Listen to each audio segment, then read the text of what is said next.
Okay, I think we're recording now. So I am recording because the first thing we're going to do is because I want to have a record of it. This is the first and only picture of my broken foot. So there we go, my special shoe and my broken foot on December 12th, 1993. We won't tell about how stupid I was when it happened. Okay, that's recording now. Okay, we're recording. Uncle Morris, I know I didn't tell you I was going to start doing this today. After all, I know, though, that I did mention it to you before.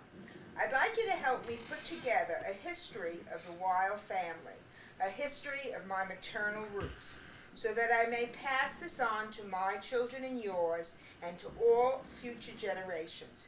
You are my link to my maternal past, a past that I want to bring alive, a past that I want to live on. Today is Sunday, December 12th, 1993. It happens also to be, in fact, the fifth day of Hanukkah.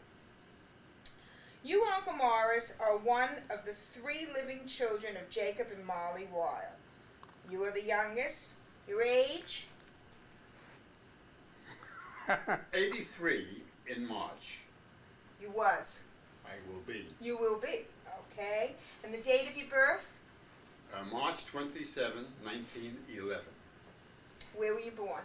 I was born 103 Broome Street, New York City. Room 3? Broome Street, Oh, Broome Street. 103. 103 Broome Street. Okay. New York City. You're married to Ann. How many years are you married now? 22 years. Wow, 22 years. I remember we made that mural. In fact, it's underneath the wall of the wooden paneling that we have. We made you that surprise party, and it says, "Congratulations, Ann and Morris." If anybody ever pulls down that wooden paneling going down our staircase, they'd see it. Okay? You have two children by a previous marriage That's to right. Rosalind Weil, who's now deceased, and your two children are Milton and Janice. Right. Then there is Sam Weil. How old is Uncle Sam? 5 years my senior, therefore he would be 87. 87. And so therefore he was born, I know, 1911. I'm sorry, November 11th. And so if you're 1911, he's 1906. 1906. He was like my father. 1906. Your mother was a year older than Sammy. Right. Right. And she was a year older than my father. Of course, we didn't know that until we were much, much older. They have two children. He's married to Evelyn, who was Evelyn Adler at the time. They have two children, Jack and David. And they live in the winter in Florida and in the summer at Hopewell Junction. And I forgot, you live in Fresh Meadows. I live in Fresh Meadows, Queens. Right. Then there is my mother, Faye, who was married to my dad, Max Perlman, for 55 years. Dad died April 13th, 1991. He died of pneumonia and complications of pneumonia. He had degenerative cerebellum. My mom is 88 and a half. Her birthday is January 16th, and the year of her birth was 1905. And I think she was born in Manhattan. Oh yes, we all. Yeah, she was born in Manhattan So as was well. Mom now is a resident at Friedwald House, and she's been there for 5 years. Her memory is gone, but her beauty and gentleness is still living. Then there was the eldest that I knew of, although I think Uncle Morris can tell us something else. The eldest, Sarah Glazer, she was born January 3rd, 1900, right. She died March 9th, 1988. She has two living children, Irene and Beverly, and they reside in Brooklyn, Queens right now. She was married, Aunt Sarah was married to Max Glazer. They lived in Brooklyn. She was very special to me. She was like my second mom. It was always a treat for me to go visit. Grandma Molly lived upstairs On the third, on the fourth on floor. the fifth floor. Fourth? Aunt Sarah lived on the fourth floor. All right, whatever you Yeah, want. yeah, I'm pretty sure. Okay. 438 Ocean Parkway, right? Correct, Right? correct. And there's one thing that will always whet my palate when I think of that wonderful gefilte fish that, yes, she did make, because I questioned Beverly yesterday. Originally, yes, she always made her own gefilte fish, but then later on, she learned about roqueques and she would doctor it up. But my first memories of gefilte fish was a real homemade Aunt Sarah's gefilte fish. Okay, let's go back now to your mom, okay? What was your mother's maiden name? Do you recall? Molly Kleinberg, Kleinberg. Okay. Do you know what year she was born? No, we have that on the citizenship papers. And we'll get But I that. don't know. Yeah, Uncle Morris has that, so we'll be able to get a hold of that. I think she was, you know how old she was when she died? 94, what I know. She was 94, and I was married in 61, and I think that she died the year I was married. I don't. Yeah, I think so. 60. And your father, do you know when he was born? Same thing I can tell you about it. Okay. Oh yeah, by the way, where was Grandma born? They come from a little shtetl in Poland called the Rupchitz. And to many of the Hasidic Jews, that's known as the Rupchitz. The rabbi was considered an outstanding leader and scholar. And that was their background in Europe. So, are you saying that she comes from a Hasidic family? They all come from Hasidic families, absolutely. Grandpa too. Absolutely. Oh. So he was born in Rupchitz, what? That's what is Rupchitz, that's right, Rupchitz, okay. In Poland. in Poland. In Poland. Grandpa died in 1937, and I know that because that was the year that I was born, and I was named after him. And Janice is named after him as well, isn't she? I think so, too. Yeah, yeah. Jacobs, yeah. Right. Do you know anything at all about their childhood? You know. Very their- little, very little. A few things surprised me is that my father, in other words, the home was a religious home. You didn't practice religion, you lived it. It was a way of life. And my surprise it was that my father had left his surroundings as an individual and came here, leaving his wife and one child behind to bring them here later. It was in the generation that I lived in this country, the Hasidic groups, they all came in groups, very seldom individually. So I don't know anything in the background whatsoever. So the child he left behind was Aunt Sarah? That's right. Oh, before I forget, didn't you once tell me that there was another child? From what I understand, there was a fifth child who died in infancy, She was older than Aunt Sarah. older than Aunt Sarah. That's what I So that would have been in Poland. That would have been in Poland. That's right. So, As a matter of fact, when my father came, he used to tell me he earned $3 a week. He saved $1, lived on $1, and sent $1 home to his wife. When he had enough dollars saved up, he sent for her and the child. That's how I remember that. you don't know when they came? I do know this. I do think I do, and I'll tell you, I don't know the exact date, but I have it home. I once wrote a letter to the immigration. I once asked Mama, what was the name of the ship that you came on? And she said, she gave me a name. And I wrote to the immigration department, and I asked them to give me the age she had given when she arrived. And believe it or not, that the name of the ship was correct, as she pronounced it, and they gave me a date of arrival. So I have the letter home with the naturalization papers. She became a citizen on our husband's paper and Papa's name. You know, but that was before, I think, the day when you had to get your own. There was a law that you automatically became a citizen on your husband's paper, immigration papers, and when they passed that law, women had to get their own citizenship papers. I think that year was 1911, as a matter of fact, the year I was born. That came about. That That new law that made women getting their own citizenship papers. Do you know anything about the way Grandpa Jacob and Grandma Weil met?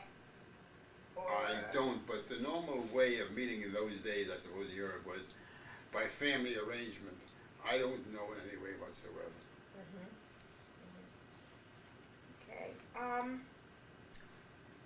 Do you recall anything about the relationship between your father and your mother? Yes, I think I can just say this. Papa was never a terrific breadwinner. But I can say Mama somehow or other ran our home, and I don't know how, but I know this, we never knew what poverty meant or being poor meant, because we were never told. We knew what we had, what we had to have, we had available for us. So there was no discussion.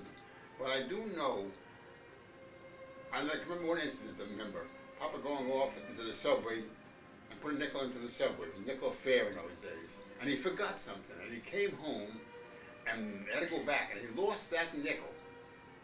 And it was the most traumatic thing in the world to him, to lose that nickel, which bought so much in those days. You know what I mean? That's what it was. And this was one of the things I can recall. I mean, I always mention this thing as to show you the emphasis of that children don't have to necessarily always know certain things that today we think we must tell children all the time. They must know everything. I mean, I think some of this must have really rubbed off on my mother, because she used to run the household the same way when I was a kid. You know, very few people know this, but I think if they walk into a Hasidic home, they know that the power is the woman. The man, she makes you think that the husband is the big deal. For instance, I would go in, if I, by accident, go into the house and sit down on Papa's chair. I was told, Papa's chair wasn't important, but the teaching that the respect for Papa is important, no matter what. You didn't hear anybody on TV saying, "Joik" to Papa. Like you hear most of the TV says, you know what I mean? No matter what the circumstance was, you never heard those kind of things. You knew one thing, that education was by doing and by acting, and that's what children learned in those days. You learned by seeing what your parents did, what your parents, the way people acted out. You knew one thing, that if you did anything wrong, it reflected upon you, your family, and your community. Therefore, you were careful to do anything wrong. People had this great respect for each other. That's right. The reflection is there. And as I say, you didn't practice religion. You lived it. It was part of your. It was your life. You didn't even know it was religion. You didn't know what you were doing. What you were practicing. You practiced. This is the way you lived. It was life. That's the way it was. Now you say that in terms of their relationship, did they seem to be a loving couple? I don't know if you saw that kind of thing. You didn't see it as we know it today by visual. Parents did not act out the part for children to watch. It was a personal and a private relationship.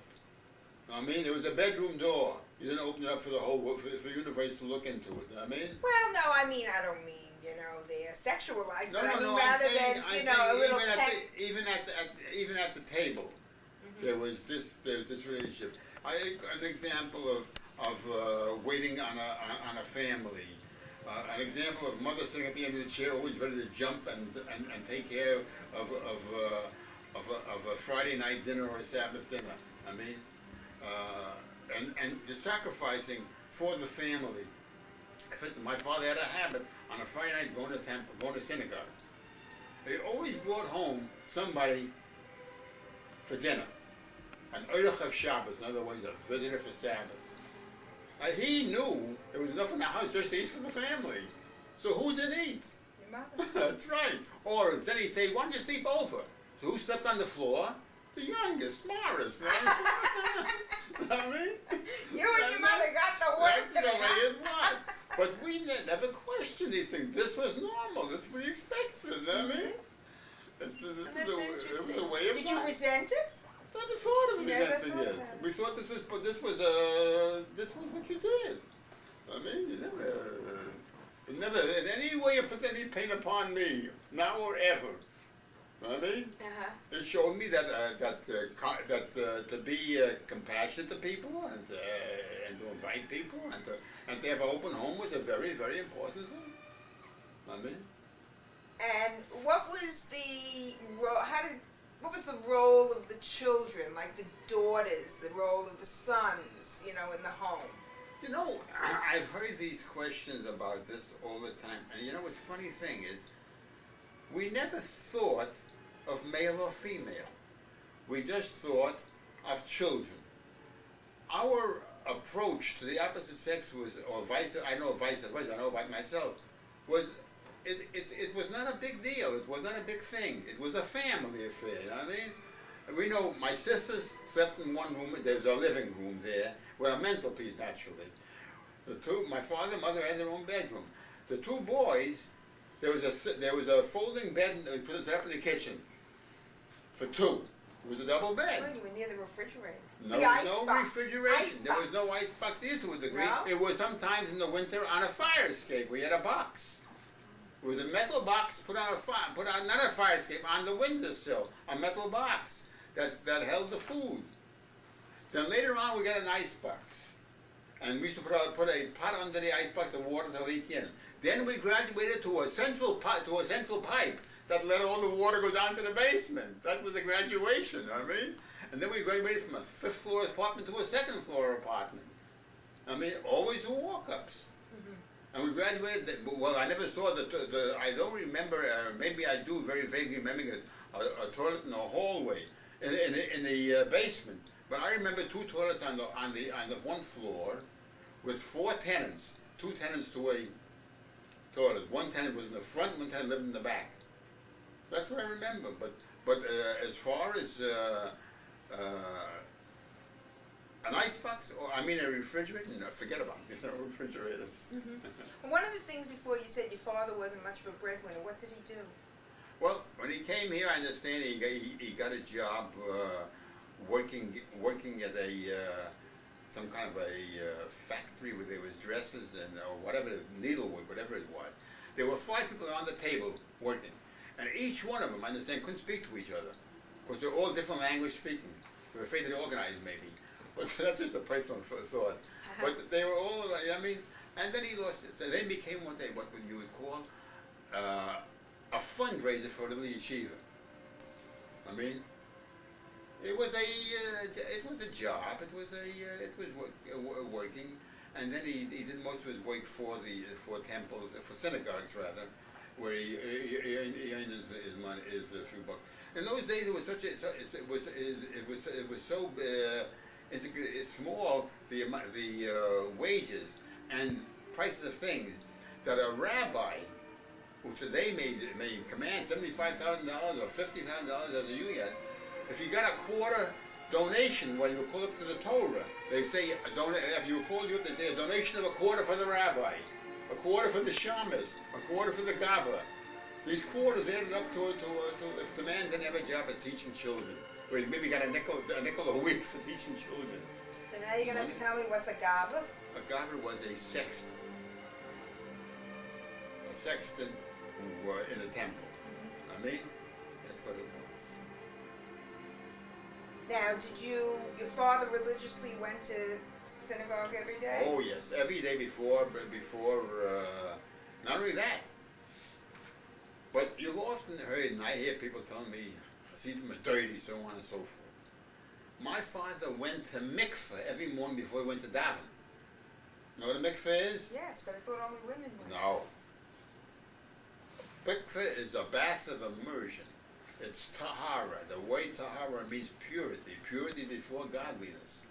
You therefore wear no showers or baths in a house. We had a wash tub.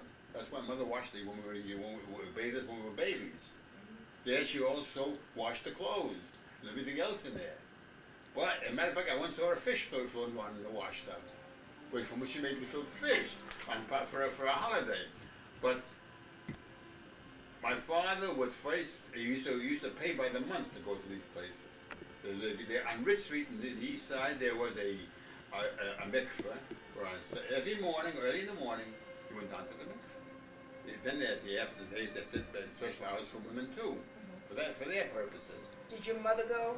My mother, I suppose when she was young, would go all the time after a menstruation period. Yeah, no, yeah, but right. But did she go to temple? Did she go to the synagogue? My mother would go on holidays only. She wasn't versed. You see, years ago, the man was the only one who was trained or studied Hebrew.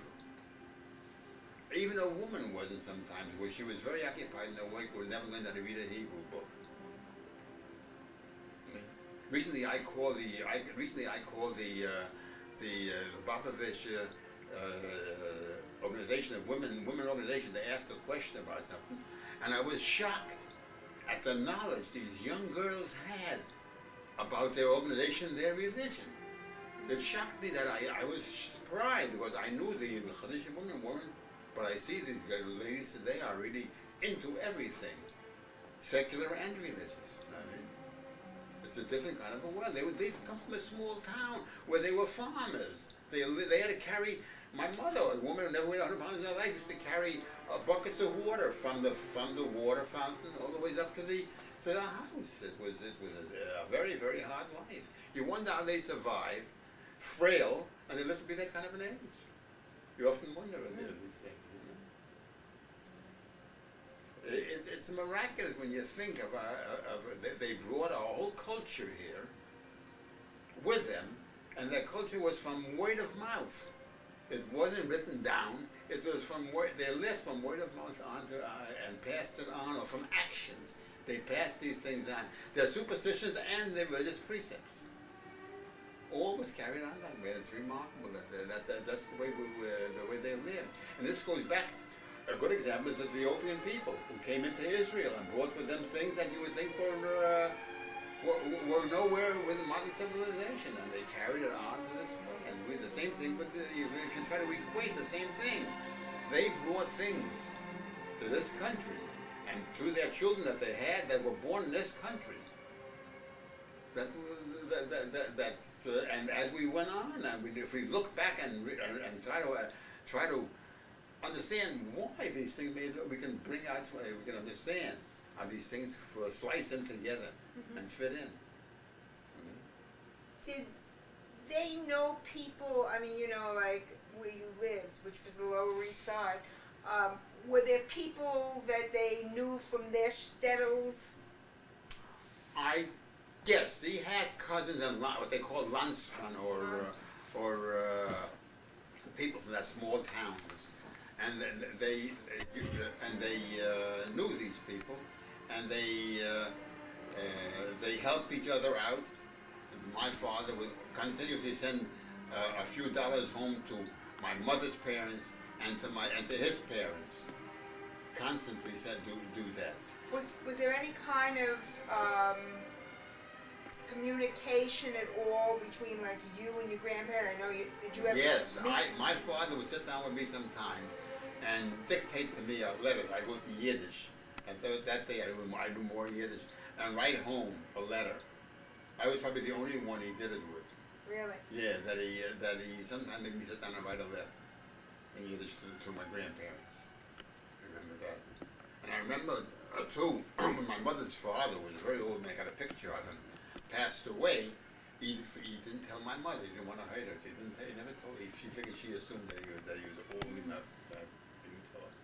So they would write, and he would read the letters, but And he we didn't. always send $1 or so, and of course in those days $1 was a lot of money, send $1 or so to the, a letter never went empty, and for holidays all the time. did your parents, like, did any of their brothers or sisters ever come to the United Yes, States? my father had a brother here who lived on the east side too on Grand Street. And he had about 7 children, and they were all very, very nice children. I don't know, but we lost. And then my father had a niece here, Sarah Dasses. You know her. Sure. Yeah, she had that was his niece who lived with us. I'm told. I don't know. I'm told lived with us when she first came here. Unfortunately, her family got caught up in the Holocaust. I mean, her sisters and brothers. So Yeah. Sarah Dassa has a son, David, who's married she to has Naomi. she has 3 sons actually. Yeah, but Naomi and David have written genealogy. Well, Naomi Yes, has done I have this. the book, Yeah, yeah, a yeah. wonderful book. And there's very little though regarding the Wilds. Yeah, very little. Because we know He wouldn't know much. he didn't know He much of wouldn't his know mother. much. No. His mother, although an American girl born in this country, wasn't into that too much. Mhm. She married a nice man, simple type of fellow, who was very, very devoted father, and worked very well with the children. And I remember the older boy was a postal worker, the middle boy was an accountant, and this boy became a school Teacher, principal. right? A teacher, I don't know. Yeah, very, very, very skilled. Mm-hmm. And she and Naomi is a lovely lady. I met the middle boy's wife once or twice. Nice people. So in other words, as far as family goes, it was basically your little, your immediate family. Father, his brother, my uncle was a very nice man, and my father's. I think she was my sister's daughter, this Sarah Dasses, I think. If her second name was Dasses, it must have been a sister's daughter. How did what? If the second name, Sura's second name was Sura Dasa, Dasa. that name Dasa must have been a masculine name married to her mother. Oh, I see. It must have been that. Must have been a sister, I'm sure. So, getting back to, other than your immediate family, having aunts and uncles here, you had this one group, you said, that had a relative who had 7 children, right? Yes. Who was this? This Yes. is your father? My father's brother. But you've lost complete contact. I did lose contact with You him. know, because you see I Wild, know a the few name young- Wild yeah. is not uncommon. We realize that now. It's not. It comes from the French, Czechoslovakian. It goes from very many parts. Yes, very many parts. Remember, the ghetto people go back, for generations and generations in different parts of the world. You can't tell where ghetto started in Italy, how it branched out. You don't know. The Jews moved to want everything moved around, so you don't know, or you don't know. But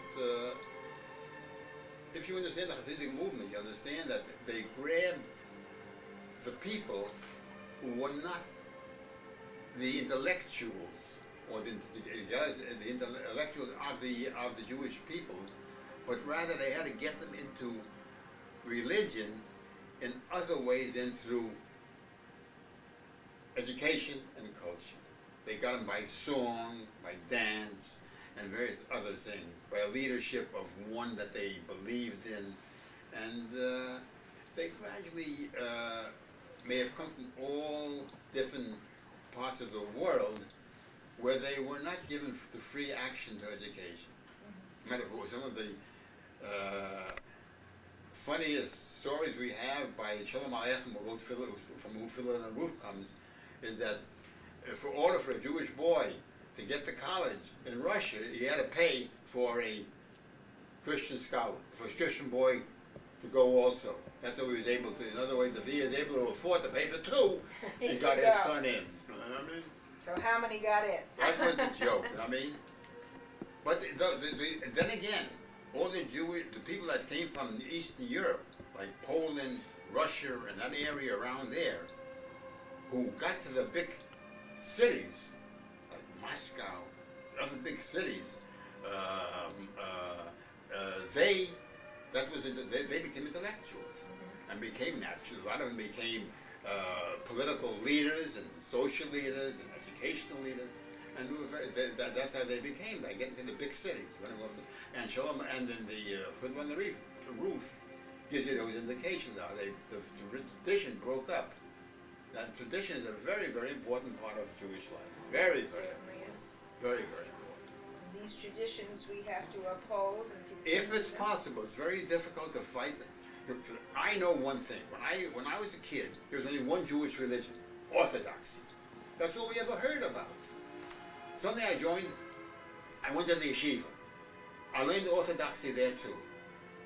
I had a conflict in that I came from an area, to bring this up to, where it was the Gilziana. We were from Poland, we were Gilziana. The Russians were the Lutvaks. There was conflict between these two, sometimes bitter conflict. Now, my father sent me to a yeshiva that was Lutvak. Oh. See what I mean? Now, that doesn't mean that. The yeshiva I went to, I think one of the reasons I was sent there, well, there was two reasons. First of all, my father was able to get me in there free of charge. It was a paying yeshiva, and at that time it was one of the best yeshivas in the country. So I got paid. I How went did he there. get you in there? He Because- managed to, through I don't know how, but my father is the kind of a guy. Let me just digress for a minute. When I graduated high school, Utrecht High School, and my father walked down the auditorium for graduation, there was a man walking down there. He walked down with a yarmulke down that auditorium as if his son was graduating high school. He was walking as if he owned the world. What high school was that In again? Utrecht High School. Now, Secular high school, public school. it was a public school, yeah. Now, the next day he says to me, now you gotta go to college. I said to myself, I knew I had worked after school the last year and I had a few $100. But I knew for a whole year I would not ever have a tuition. I says, we haven't got the money. He says, don't you worry, I'll see that, but you're gonna get it. School was education. Was So what I did, I said to him, Pop, next day, son, let me try City College. And at night, and we'll see how it works out. He says, you're going to be sorry as long as you live. Don't do it. You go.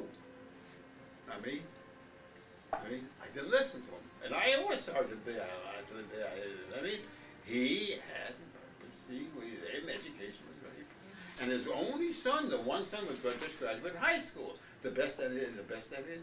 So then you're saying that Aunt Sarah and Uncle Sammy and my mother Never graduated. never graduated. No. But you gotta remember this. In those days, it wasn't that important. There was help to be done in the house. I mean, and Well, the was that, teachers. excuse me, was that help to be done and the work to be done in the house? Was that the woman's? No, job? there was work to be done outside to help someone. Oh, I see what you're saying. And not only that, but it wasn't that important in the whole educational range of things, because you had the education. The word education had only one purpose: to teach you to be an American and to learn basic things like English, arithmetic, basic things. Now, to be an American, we had an Israel Zangwill who wrote a book, The Melting Pot. He dumped everybody into a pot. Who would come out and be an American? What he would look like, no one knew, but they all guessed.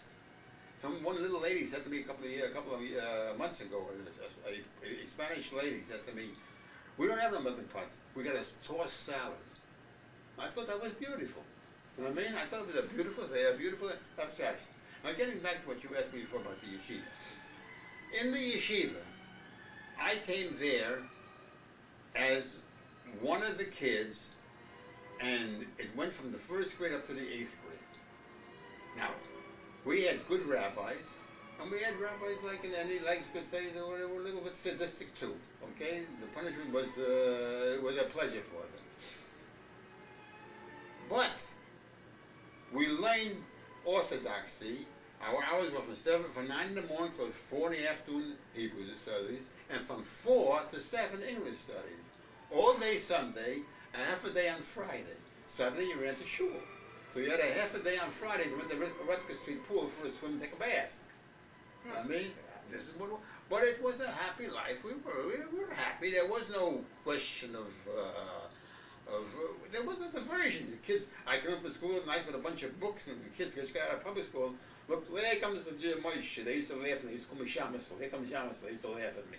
I fell in line with it. It was painful, but I fell in line with it. I mean, but the idea was this, that the Jewish community, and that goes back to the German Jews who came here first.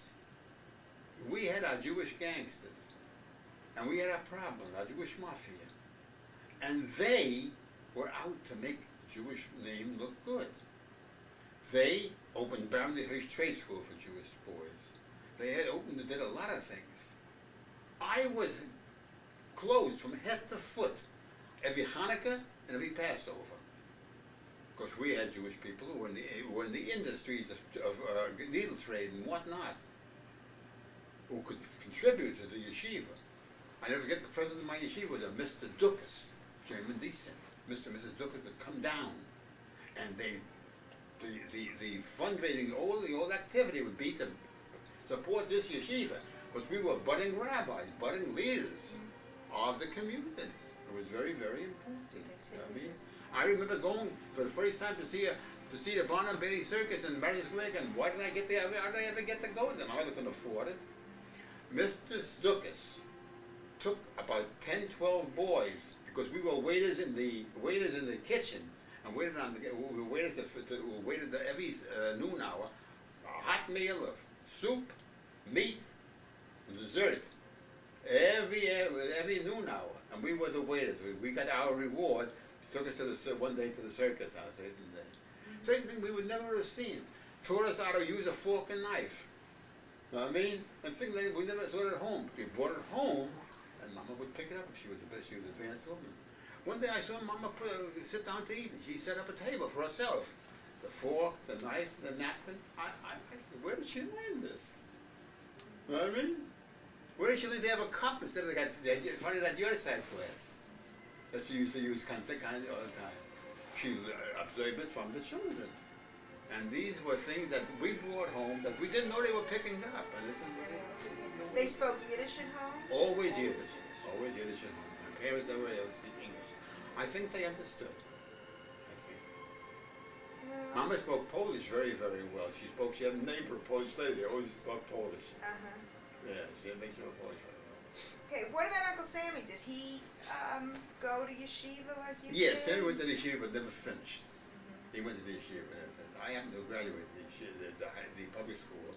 And at that moment when I was going to go, I went to high school also. It was then called Yitzhak Elchanan in Hebrew, or Talmudical Academy. I went to the yeshiva. And the yeshiva high school was on East Broadway in Scammell, about a block away. At that time, we moved to Brooklyn. Papa got an idea. He says to Sarah, he said, I got a good idea. You live on Raw Street. You're paying something like $30-some odd. Well, she was married? She was married and lived on Raw Street in Brooklyn, 200 Raw Street. She was right in the same building with your cousin Andy Stratton. And she says, Sarah says to her, I saw an apartment in Bensonhurst. It's got 7 rooms and a sun parlor. If we move in together, I'll pay $40, you pay $40. And we were paying $12 a month. Our Papa thought he was going to pay $40, I'll never know. But he says, I'll manage it, we'll do it. And then we can live in a nice apartment. Sarah picked up the idea, and Max, he's a terrific guy, he went along with it very, very well. So we moved to Bensonhurst. At that time, I was transferred. The minute he did it, he was sorry he did it. Yeah, because he knew the kids were going to, he found out the children were going by subway into the yeshiva. I went to Yiddish high school. The first day I get there, I go in and I see, I'll never forget that guy's name either, in the office. My parents, the Jewish parents of those days that I know, to them, education was such an important thing that if the educator said day, it was day, if it was night, it was night. They took them at their word. I go in and I see this assistant principal, Dr. Jenner. Picks up my record, he says, Talmudical Academy, he says, what's that? He says, you start all over again, I lost a year. Now another parent, this thing, that's why I knew how to act with your brother once in Pace College. What? Your brother, Alan. Yeah. When he wanted to go from City College to Pace College, they wouldn't accept the City College grades. And I happened to be in the house that day. I says, Alan, you meet me tomorrow morning at Pace College. And bring your record down with you. I walked in. I said, please register this young man. I says, here's a City College record. Yes, sir. But they didn't want to register at their board. They wanted to make a couple of... Yeah, well, even today. That's how I learned. I saw the way I was affected. I mean, not affected. I didn't do anything, but I had a year at Dialupas because of that. I mean, It's a little anecdote I didn't expect to hear about my brother. that's right. That's right. Okay, let's go back to the children. So you graduated New Utrecht High School in Brooklyn. That was after the family moved to Brooklyn. Uncle Sammy never graduated the The yeshiva. He went to, I think he. The no, I yeshiva don't think was he- like 1 to 8, public great, school, yeah. great public school. So he never went past public school, and you don't really know exactly. I don't think he did. I'm not sure. I'm almost sure. And what about the girls? They didn't graduate high school, public school for sure. Your mother, I think she had the key to the school. She was the first one there all the time. So when she had to go to school, she was the first one at the school. So we used to kid about her. She had the keys to the school. Sarah, she went to I think it was PS3 on Madison on Monroe Street. Sarah went to PS 62, which became later Seward High School. I think on the east side. It was not far from the Forward Building. And the Forward Building was a building where we used to, which was actually a center for us in those days. It was very important to us because those were the old socialists that came from Russia, and they were the power when it came to education and to culture. They were. A matter of fact, in New York City, in those days, at that time, they elected Meyer. Let's see, there was Vladek, there was Pankin. There was Hillman, and there was a few other socialists.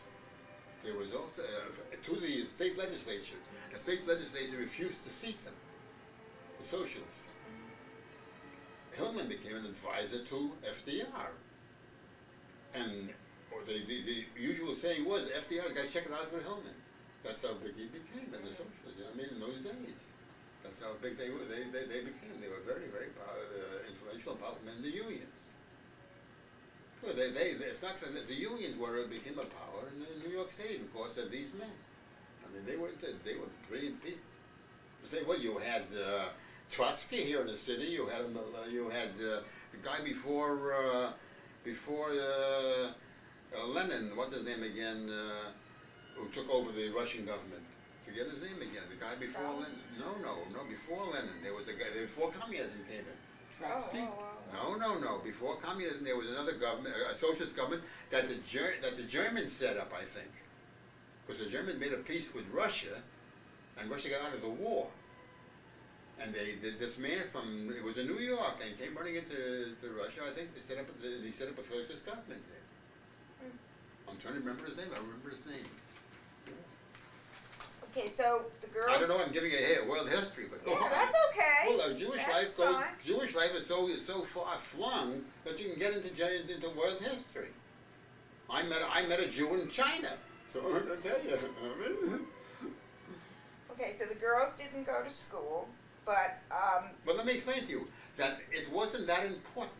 yeah. I mean, They went to school, but they yeah. didn't. But I'll tell you this: if a young man made City College in my neighborhood, he was looked up to like a prince. When he walked through the street, they used to talk about him. Point blank, that boy made City College, and he could ask for the world and get it. He was looked up to as a prince. I mean, Well, because education. and my mother used to have a saying. We had a grocery man. His name was Wolf. She called him Wolfie.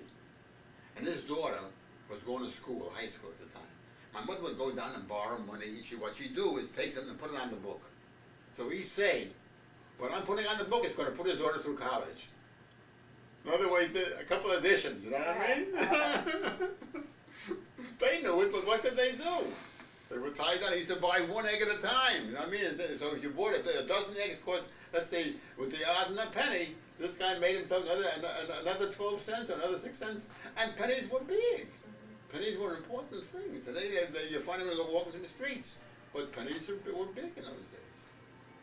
What was the relationship between, let's say, your parents to the girls? I mean, No, actually, I can't answer that too much, but I can give you incidents of the visual in my mind.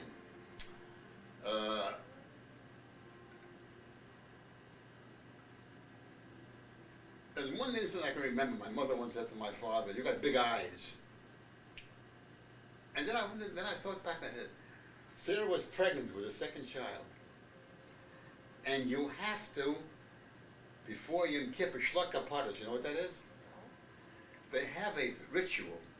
They used to, before you go to shul on Yom Kippur, no, I think it's on Yom Kippur, they take a chicken and they make a prayer, they ring it over their head, and they say, "You to death and me to life, you to death and me." I mean, it's a ritual of some kind. You can take money and do it instead. So,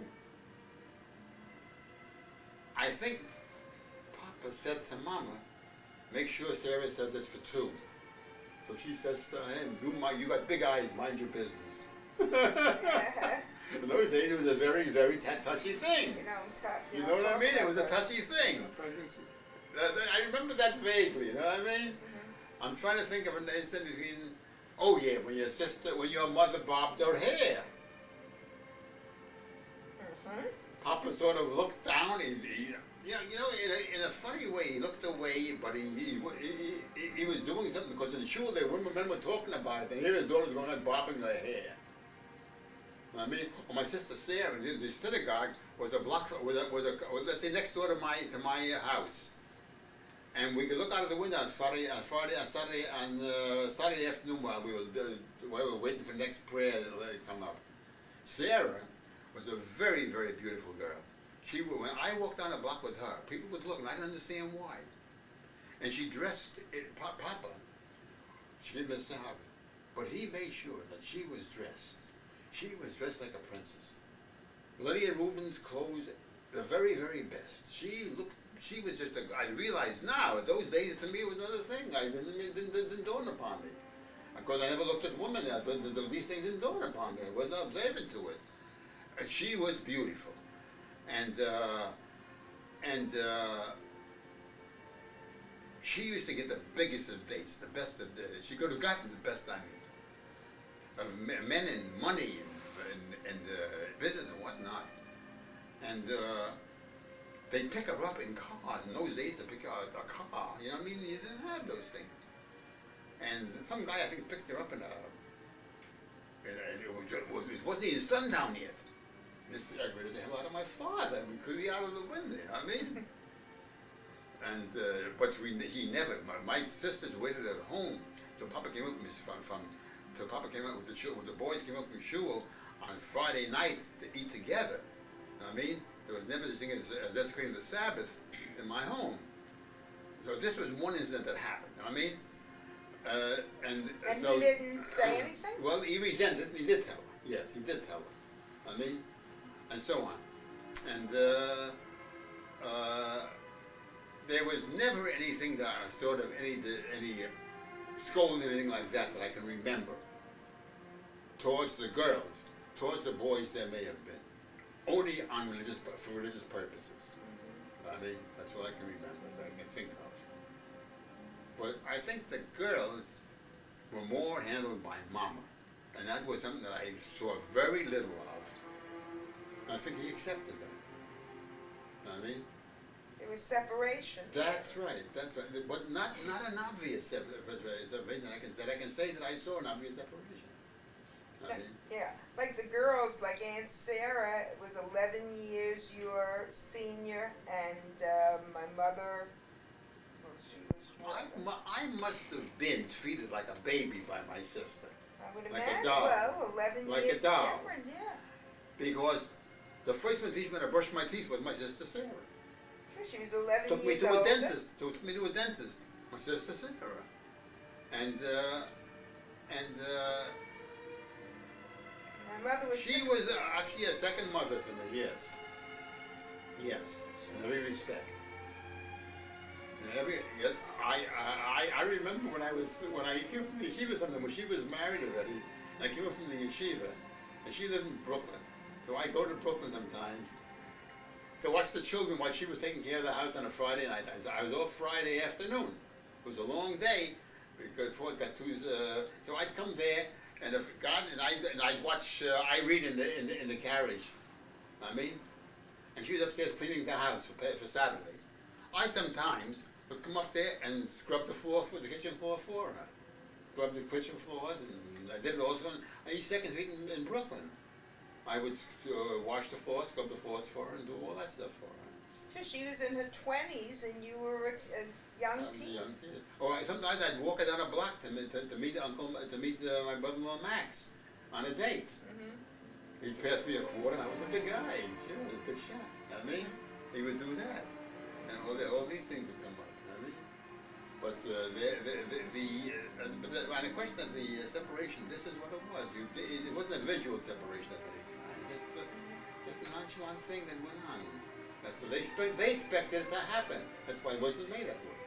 I mean, when you made it obvious, you find well, why you may have said either why, but it wasn't made obvious. I remember being told that Aunt Sarah was a very beautiful Oh, she was girl. gorgeous. I used to walk on a block with her. I didn't know why people were looking at us. We walked down. I never knew why. She used to go down to meet her friends sometimes, a lady, and I never understood why. I mean, there's one thing I do know.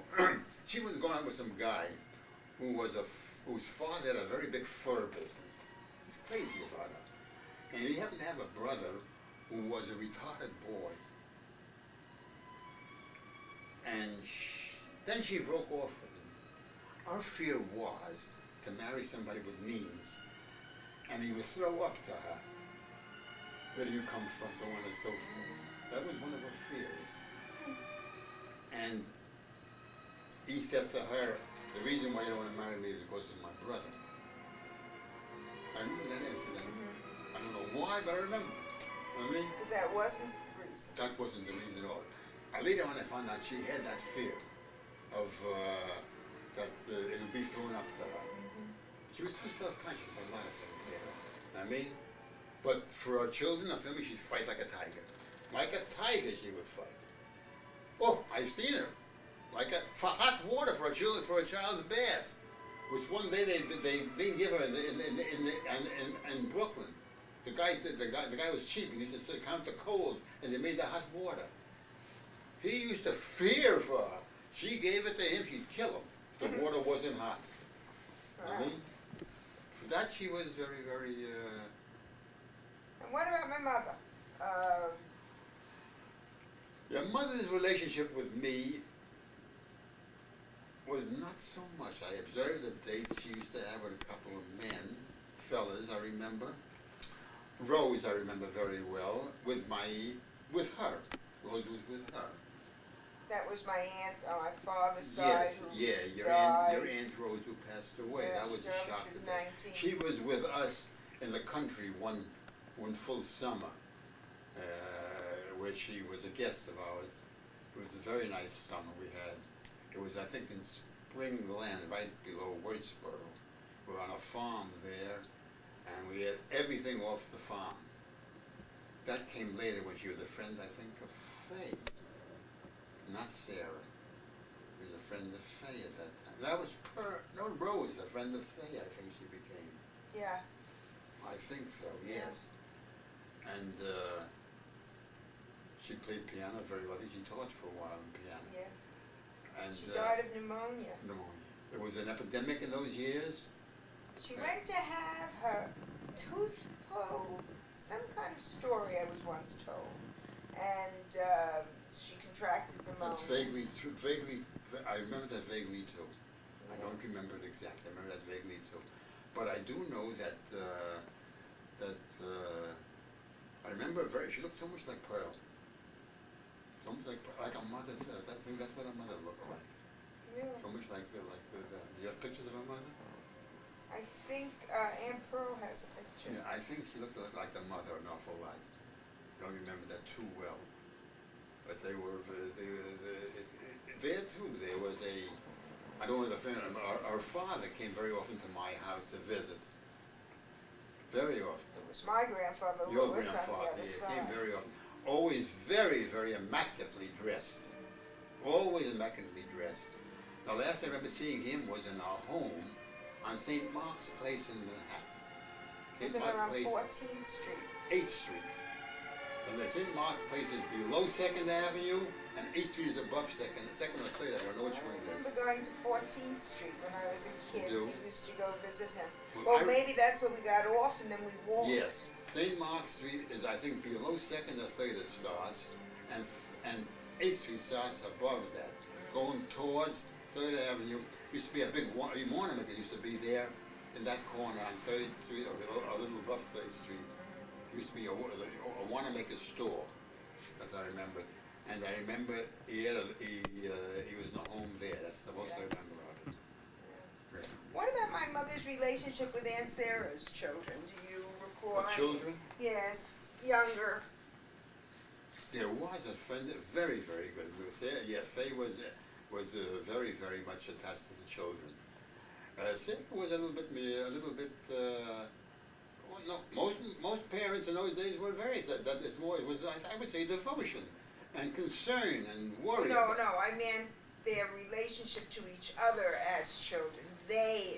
Sarah and Faye as sisters, young sisters. As young sisters, there wasn't a very happy relationship. I don't think. There's somehow or other, somewheres, there was some kind of a break. I don't know why it happened. I'm trying to understand. Maybe it'll come back to me why. They slept in the same bed, but they even talked to each other for a while. I think when Sarah became engaged, it became a very, very strong relationship. I think very, very powerful. It made up for all the time that was lost, I think. It was such a strong relationship. And So there's about a 6-year difference, Yeah. siblings do, I guess. yeah, and that's understandable, yes. That too, among girls especially. But it became so strong later on that I wish I can understand why. I wish I could put my finger on to give one incidence of why. But it was, and I didn't think I saw any guilt reason for it. It was strictly a desire that there was a stubbornness on both of their part not to break a certain thing that was going on.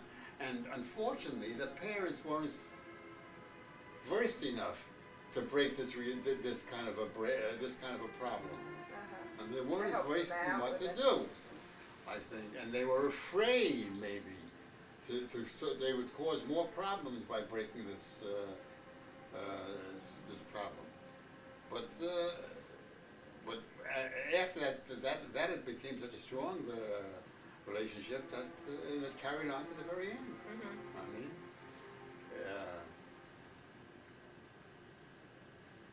I'm trying to think of anything else along that line. Because I know my mother would do anything for Aunt Sarah. I know.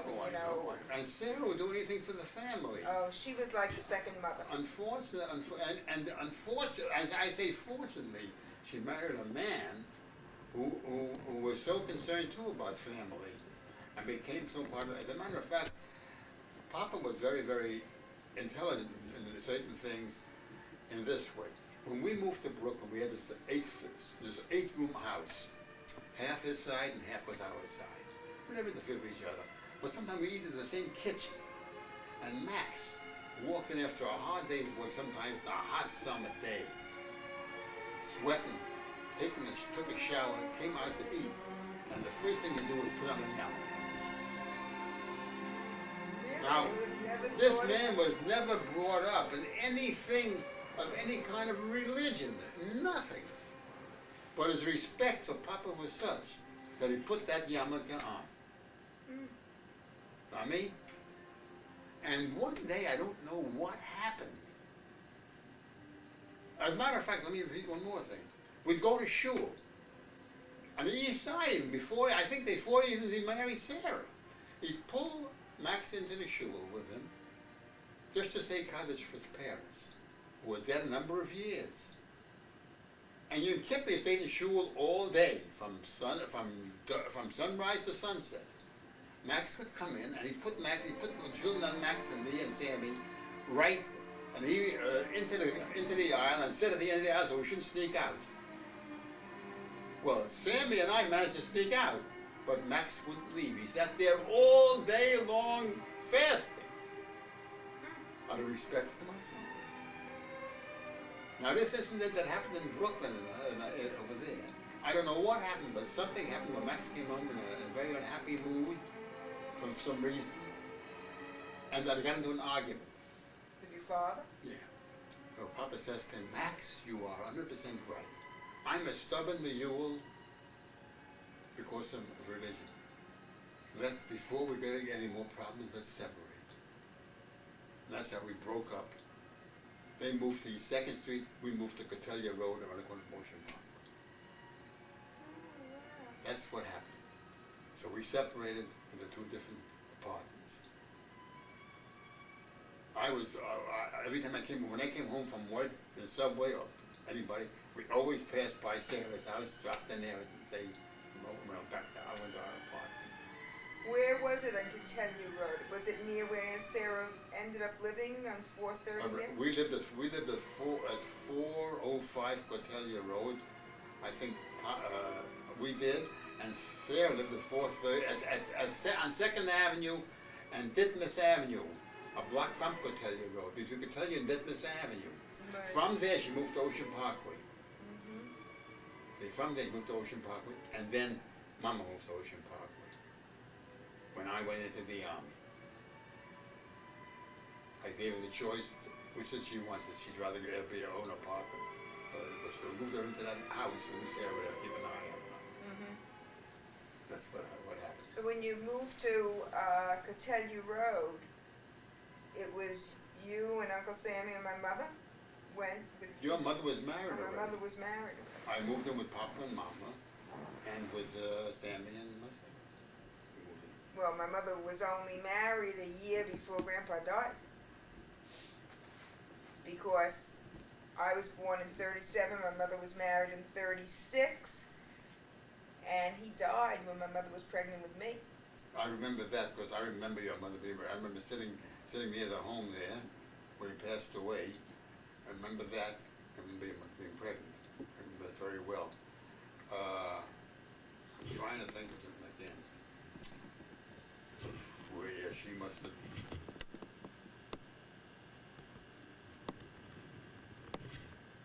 Where was she married? Out of 2nd Street? Out of Cotelia Road? Not out of Ocean Park, that's for sure. Out of Cotelia Road was she married? No, I think she was married in Annie Strice's house. I know that. That I know. She was Oh. married in Annie Stryker's house. I'm trying to remember from what apartment was she married? This I don't remember. I don't remember. Isn't that something? It'll come to me. We'll have to figure it out by dates. It'll come to me. Okay. I think we're doing very well, and we've gotten. Yeah, I'll give you another incident of one thing. He got pretty sick, my father. Now, how did I know this? One day, I heard a noise in the stairs. He was getting sick and sicker and sicker. I know he heard a noise in the stairs. Here's what happened, actually. He developed diabetes. It was done in a crazy way by some insurance doctor who frightened him that if he didn't come to see him, he'd fall in the streets. And it sort of worked on him.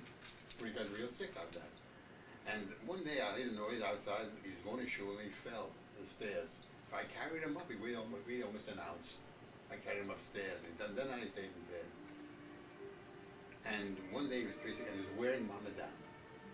So we made a contact. This is Rutland Rouge, Jewish Sanitarium on Rutland Road. And they said, and after the doctor came to the house to examine him, the doctor said to me, and meanwhile they had negotiated with us to give them $500 and they would take him in. I never checked the home out to see what the heck the home was all about. I mean, what I knew was that a home for Jews. I mean, so we took him in. The doctor came. We took him in Friday afternoon. We took him in there, and I get a call Sunday morning that he's dying. That he's dying? Yeah.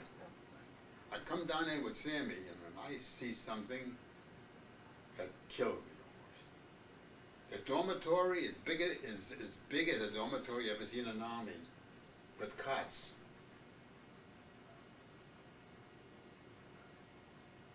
And I see one of his eyes is closing, and it's tearing, and it's flies, but when I chase flies away. And this very day I got a guilt, you know what I mean? I was the youngest, I was pushed to take care of these things, and I did, and I said, my God, now I realize, why didn't I check this thing out, you know what I mean? And I never checked this thing out. And I think that afternoon he was dead. That was Well, I guess it then was inevitable. When I told my doctor, he says, Morris, why didn't you call? He's a friend, the doctor's a friend. Why didn't you call me and ask me to examine him first? I would have told you maybe what to do. He was right, but this was the thing that always bothered me, you know? Because that's the thing that I say, I remember so very, very distinctly. And that place there, it was a known place in the area. As a matter of fact, I know this is a story that we gave him the $500 and we couldn't get it back. It was a donation. It made me sign as a donation. You know what I mean? But being the old type radical I was, I put a campaign on them. I had sent out about 100 postcards, make people sign. I put a campaign on them to give me back the money. Oh. Believe Did you it. get it back? I finally got back $100 for a stone. I don't want to tell you how I got that back because that'll show you how some rabbis are very, very not right, and that's his story. I mean, In every group, in every occupation, you're going to find. that's right. So I don't want to bring that in. But certain things, anything else, anything stand out to that I gotta remember. Trying to think. Well, Sarah's devotion to the children, you know, I don't have to tell you that. And your mother's devotion to the children are such. But it's remarkable the way things are carried down and the way, if you look at it, is just 2 generations, the way the American culture, from a little kid like me, or from Sierra, which went as far as, let's say, high school or public school, brought into our home, know what I mean? And was accepted by people who come from a different culture. And you go on to another generation now, and we're accepting their culture, which we're not approving of in any way whatsoever. I mean, we say since the marriage right now it's going on in Trump and so on and so forth. That's a general thing. It's nothing unusual. You know what I mean? And Values change. and it's accepted. So this is the way it goes on. Okay, we're going to stop here and we'll go on.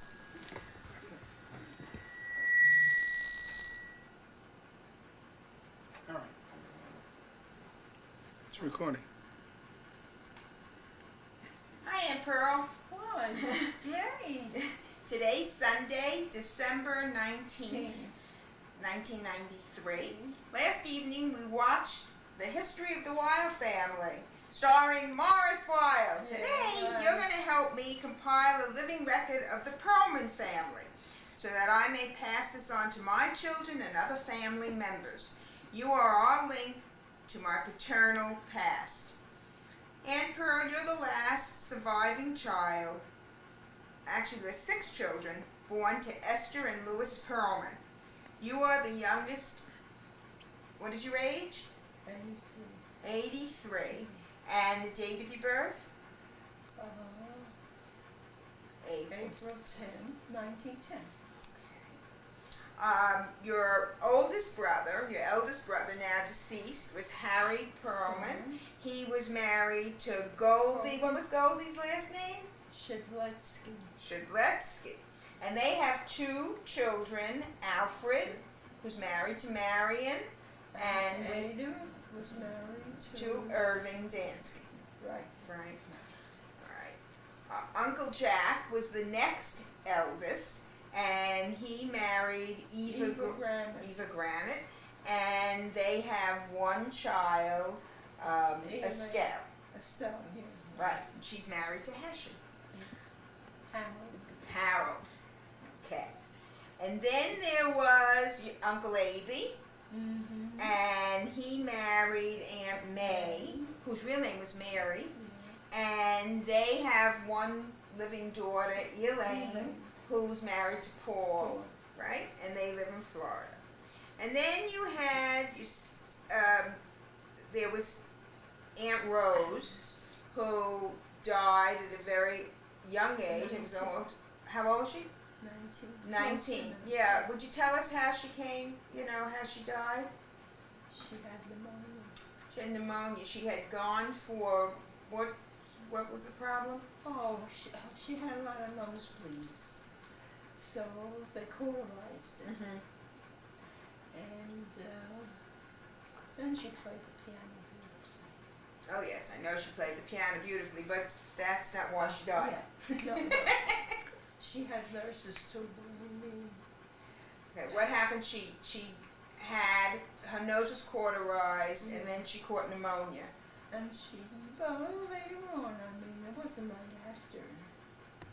Well, A little later on, you know, she then died of pneumonia. she died. She died of pneumonia, and in fact, I named after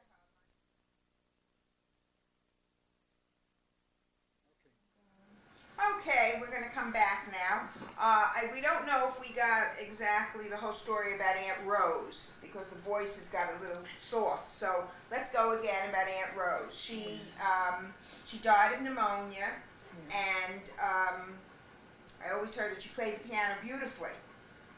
Did she take lessons? Did she give lessons? Both. Talk loud. She gave lessons. First, she took her lessons twice a week, and then she gave lessons. And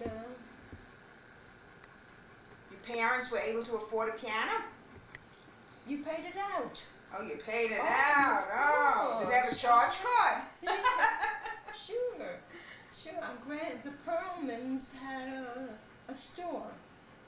Which by the Perlman? same name. Oh, well, it wasn't our No, relatives. no, Oh. no. We could have taken them in as relatives and gotten the piano for nothing. Oh, sure. What do you think, they're stupid? Okay, and then after Rose, my father was born, Max, and he was born in 1906, March 2nd, and he passed away April 13th, 1991. He married my mom, Faye Weil, and there's my brother, Alan, who resides in Cleveland, is married to Cookie, and of course myself, married to Al. Okay, let's go. She don't like the name Harriet. I says, that's a very pretty name. You know, she don't like it. All right, so it's Cookie. Okay, well, that's the way it's going to be. It's going to be Cookie. And then, of course, there was you. Yeah. Let's go to your mom now. What was your mother's maiden name? Lipsky. Lipsky. Esther. Esther Doris Lipsky. She had a middle name. Oh, good for her. She never gave you kids middle names. No. What else? What else? Okay, and your mom had some sisters. What were their names? Jenny, Mm-hmm. Ida. That's it. And she had a brother, Wolf. Wolf, which. Okay, Grandma. Okay. Grandma Esther was born where? She was born in Poland, Do you know what town? Suwałk. Suwałk. And you said that that was on the border of Germany. Right. So therefore she spoke some languages. Yeah. She spoke Russian and Polish and a little of German. Mm-hmm. But she was fluent in both Russian Yes. and Poland. And Poland. Yeah, Polish. Okay, and your father was Louis. Now, Grandpa Louis wasn't really Louis Perlman. What was his real name? Perlo. Perlo. What's that little story all about? How did it become Perlman? Oh, when his brother, his eldest brother, came here, they couldn't understand what he said. So instead of Perlo, it became Perlman. You mean at the immigration? Yes. Was that Uncle Couple? Was that the eldest one? Yes, I think so. Yes. Okay. And where was Grandpa born? Same place, Savok. So he too spoke Russian and Yeah. Polish Yeah. and a smattering of German. Okay, you had told me a story about Lewis's, Grandpa Lewis's father being, or who was in the Tsarist Navy? Was it Uncle Frank. Uncle Frank Yeah. Uncle Wolf. Wolf? But Right. we used to call him Frank. Okay, Yeah. he was in the Tsarist Navy. Yes. Okay, Yes. you want to tell us a little story about? Well, he, the head of Russia, of the Navy, you know, he wanted him to come to Petrograd. Is that, well, I don't know whether that was the capital or what, but he wanted him to come to Petrograd. We'll leave it at that. But he can only bring his son. And he had 3 daughters, but he had to leave them behind, so he escaped. And he went to England, and he got married there to an English girl. And he lived in England. Wolf. He lived in England. Uh-huh. And there was a little story about him when he came. He decided at one point that he wanted to come to America. Yes, he wanted to come to America. He wanted to settle down here and bring the family. But he was here a few months, and his wife was afraid that he would desert her. So she reported that to the Immigration Society. That he was going to desert her? Or Yeah. that he was going to end up staying in America without her then? Without I her. see. Uh-huh. And so he went back. He went back to England. He had children. He had 2 sons I know of, and 3 daughters. Mhm. But you never ever saw them because, gee, I wonder where they're living in England. Maybe there'll be a way to find that out. Okay, getting back to Grandpa and Grandma, you told me that they didn't have an arranged marriage, which No. at that time was the way it usually was. That Yeah, I know, but they, somehow or other, there was somebody that was sick in the family. Oh, my Aunt Jenny had trouble with her foot, Mhm. and my father was in that hospital, and that's how they met. My mother went to visit. And he went to visit his sister even? He was... That's okay. Okay, so they married for They- love? Yeah, he was very handsome. He was very handsome. He's a handsome man. Yeah. Okay, now his grandpa's brothers were Uncle Couple, was the Uncle eldest, I Couple. believe. Yeah, and then there was Uncle Jack. Uncle Jack, who, of course, I remember him dearly. He was really a swell guy. Oh, We he loved was him. He wonderful. lived in the Bronx, I remember. Yeah, And we right. used to go to visit him. And his daughter, who now lives in the Boston area. Boston somewhere. Right. She was very friendly with Bess Meyerson.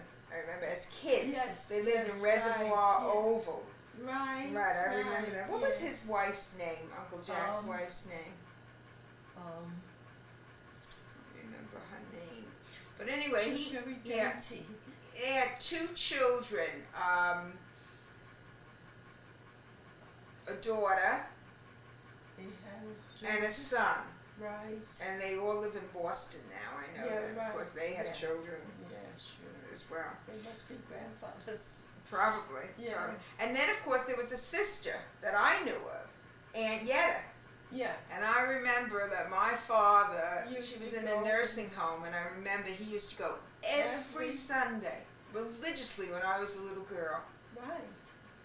He used to go Right. every Sunday to visit us. She was the only relative that he had, an elder relative living in, you know, close by, and she was, actually, he was her only close by living relative, Right, and so right. he used to just make it his business, and I remember We we used to go. wait to have Sunday lunch until he came back Yeah. from visiting Aunt Yetta, and I Yeah. remember Sometimes I going with used to go with him. yeah, I remember going several times myself. Yeah. Okay, now as far as Grandma and Grandpa, you all lived on the Lower East Side, Right. and what about schooling? Schooling, we went to Maxie. They all graduated, but they didn't go further than the 8B because they had to make a living. Mm-hmm. You know, my father wasn't a great giver. Yeah, what did he do? What did Grandpa do?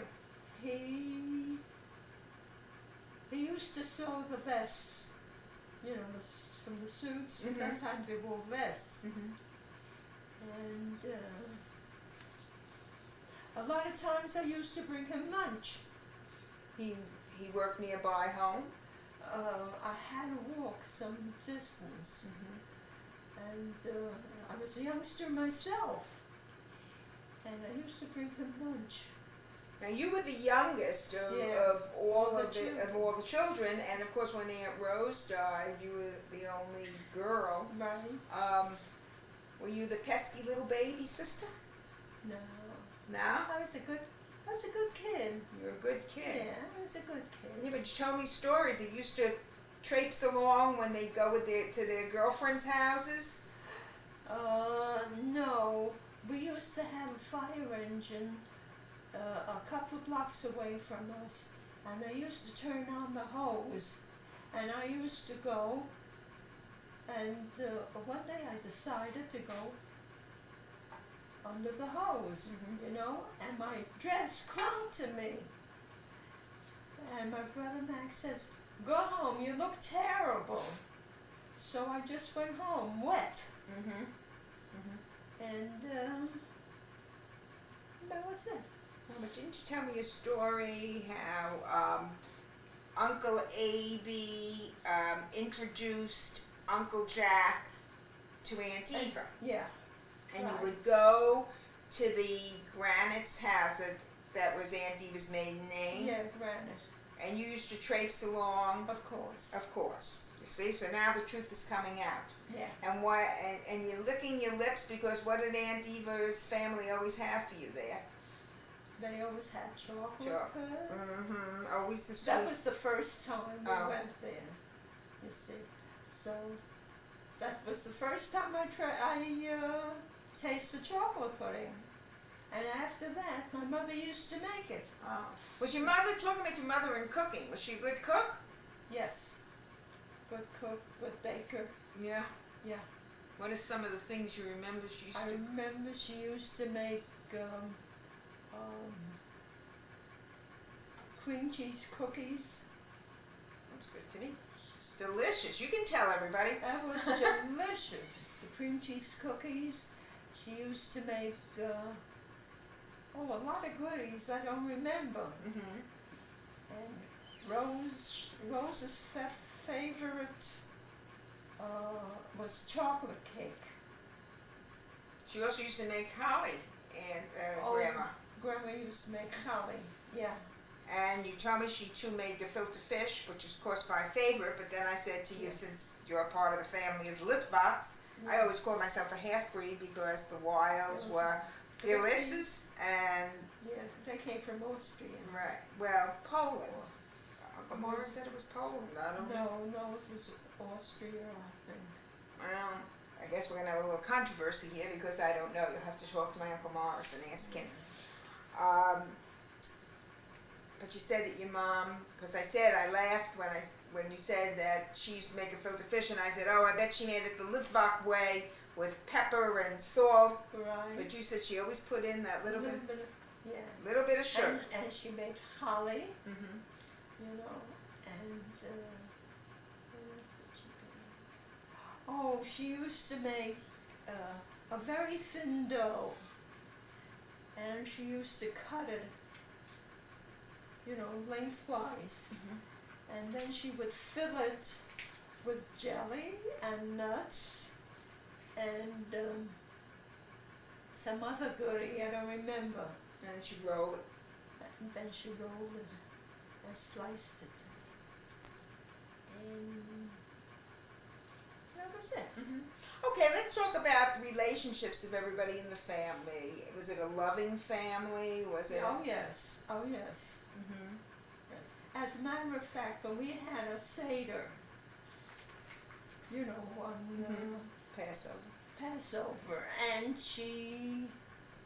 everybody was chiming in, you know, with all the prayers. So my brother Abe got up, and he took some of the music and put it in front of everybody, and my father became very angry because he did it, you know, and I guess that was it. Well, I remember Uncle Abe being like a prankster. He was always joking. He was really he a was funny very guy. Funny. Very funny Very guy. funny. Yeah, I remember. He was a taxi driver, wasn't Yes, yes.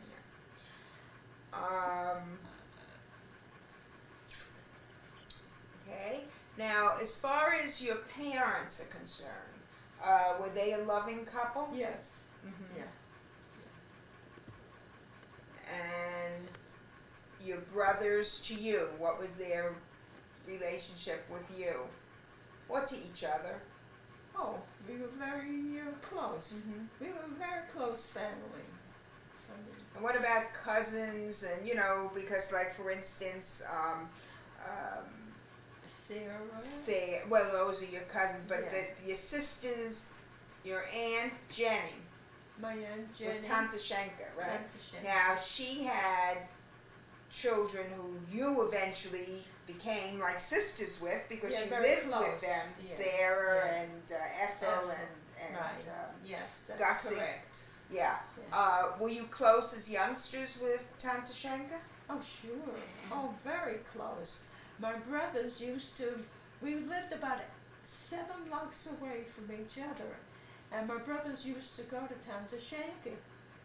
And every time they would come back, they would say, Ma, I went to visit Tante Schenker. We were very close.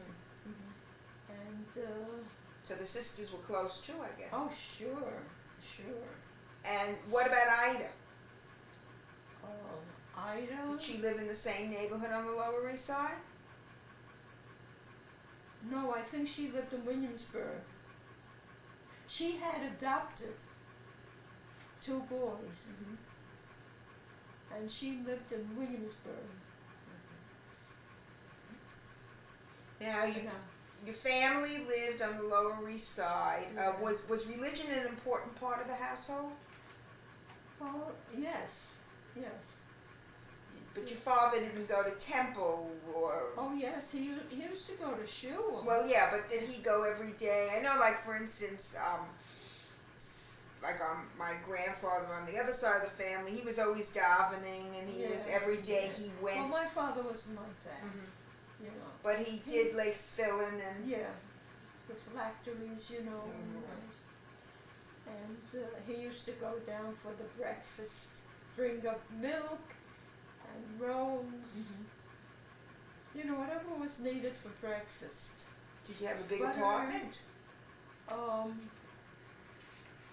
We had 4 rooms. 4 rooms, yeah. Do you know what street you lived on? Sure. On Monroe Street. 294 Monroe Street. Then we moved to 247. That was 2 blocks down. Was it a bigger apartment? Yes, we had a bigger apartment. And we had a toilet in the kitchen. In the kitchen. In the kitchen. That's wonderful to have a toilet in the kitchen. Yes, Yes, with a window, a closed door. Oh, thank Of goodness. course. Don't be stupid. I and, figured, you put it in one end and it came out the other. and that was it. That was it. And then the family moved to Brooklyn. Yes, we moved to Brooklyn.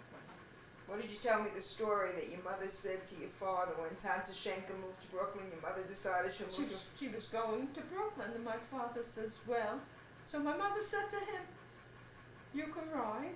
There's nothing wrong with you. You can ride. You take the train and you ride. Well, so we had to follow. Mm-hmm. You know. Because she said that she said to him, if you don't want to go, so don't go. That's Right. right. She says, don't go. But listen, the food was good. Everything was good. So he came along. Now, when you were younger, did your mother have to work at all? She worked for a couple of months. And they put me downstairs where she worked. I was in the kindergarten, It was a school or like a nursery school? like a nursery school. And I cried because I wanted my mommy. Mm-hmm. But lunchtime, they took me up to my mommy, you know. Oh, I cried and I hugged her and, Mama, don't leave me, don't leave me, you know. She was, Children are always the same, right?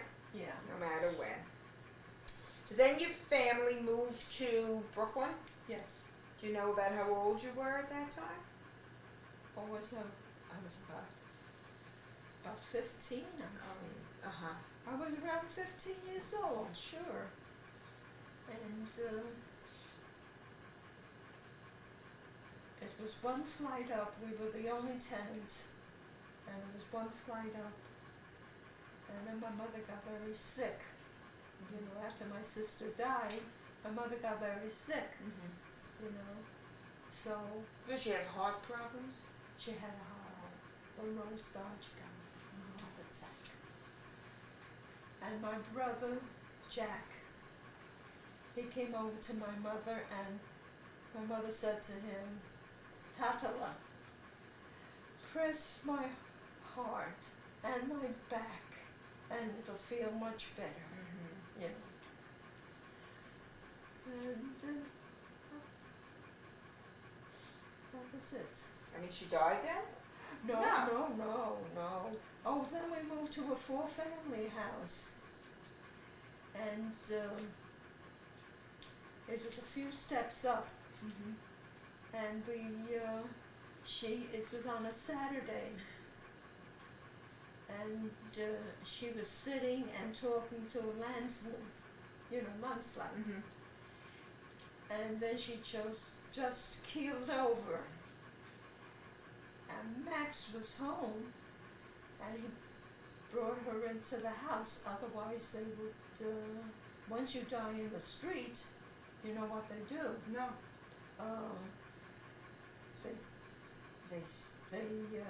They want to know what she died from. Oh, So you mean know. like an autopsy? They'd An have to do an autopsy, which is That's not part right. of the Jewish Yeah. religion. And so Max grabbed her into the house immediately, you know, and then we sat Shiv in the house, you know, and that was it. And then your father, I know when I was a little girl, I remember he was in a nursing home in Manhattan. Yes, he was in a home it was on 12th Street and 2nd Avenue. And, oh, this was funny. I says to him, you know, Pop, come down, you'll have a malted. You know, that time I didn't want to get heavy. So he says to the man that owned the candy store, make me a big fat malted. That's so funny. That was so funny. I When laughed is so. this? When you were a little girl, you mean? No, I was already a young lady. I was about 17 years old. I shouldn't have skipped. I wanted to know, after your mother passed away, you were still home Yeah. I My was- father was still home. Were the Yes. other three brothers married? Yeah. They were right, married. they were So, you lived then home with your father, married. Yeah. Right. and then you were working at the time, and my father was working at Yeah. the time. Your father was working in the post office, I think. Wasn't it? In the post Well, that's where my father worked. I Right, don't. and then he went to the, after he left the post office, I think they wanted to give it to the underprivileged people. You know what I mean? You mean when he retired? That When he was many, retired. many years later. Yeah, he worked for the New Yorker. That's right. That's right. After he Yeah. retired. Al, let's cut it here, and then we can do it another time. I'll have better questions.